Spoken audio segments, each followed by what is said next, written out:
reading out another review of the Invasion of Time from the DWRG. This one is Characterization by Tom May, 10 for the 7th of 98. It's all about telling stories, nothing else matters. It's a quote from Graham Williams. In his interesting review of the Invasion of Time, Paul X raises some oddly valid points, yet I feel fails to fully adumbrate a crucial factor in the story's favour, characterization of the Doctor and the way his character is depicted in contrast to the other characters. Firstly, I would agree that the mundanity of the interior TARDIS sequences is a success, especially in relation to the sterileness of the J&T era TARDIS. The opening exchanges between the Doctor and the Vardans are disconcertingly subversive in that here, probably for the first time in Doctor Who, we see the Doctor behaving in a morally ambiguous way, apparently selling out the Time Lords in favour of a clearly singular, formless, and possibly evil race, the Vardans. This subversion from the normal Doctor Who format makes the Invasion of Time a fascinatingly worthwhile and thankfully entertaining six-parter, and it's supplemented by a deliciously leisurely pace. The characterization of the guest cast ranges from the definitive Barusa, the bland Loki heroism of Andred, the acceptably believable fawning capitalism of Castellan Kellner, and the mindless misuse of Louise Jameson's acting skills as Leela, particularly late in the story.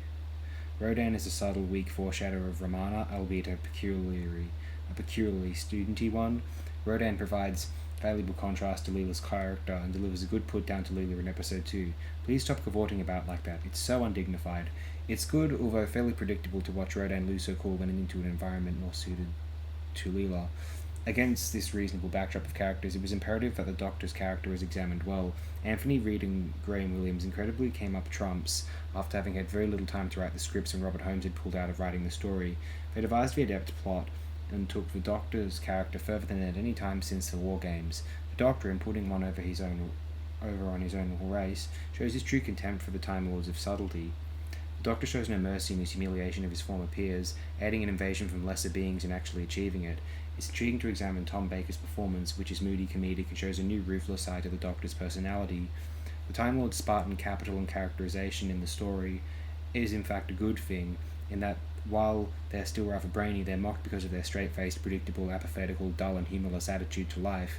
This attitude proves a weakness. In the end, the Doctor humbles them and shows why his way of life is infinitely better than theirs. The Vardans are just the window dressing, so to speak, and any alien presence could have been used in their place here, yet their superficiality is cunningly put across in relation to the Doctor's complex schemes. When it seems that it's all over in episode 4 and the Doctor is saying goodbye, as he invariably does, the supremely shocking rev of the Sontarans becomes a defining moment in the precise art of Doctor Who cliffhangers. After this, the story drops a gear or two, but remains thoroughly engaging and leisurely in its pace and plot development. With the infamously bad ending and the dodgy designs of the Vardans being all that fans seem to be bothered about in this story, the story's deceptively fine characterization of the Doctor has largely gone unnoticed. What's more, this is yet further positive proof, if it be needed, that Graham Williams knew how to consistently provide entertaining Doctor Who with depth sadly lacking throughout the J&T era.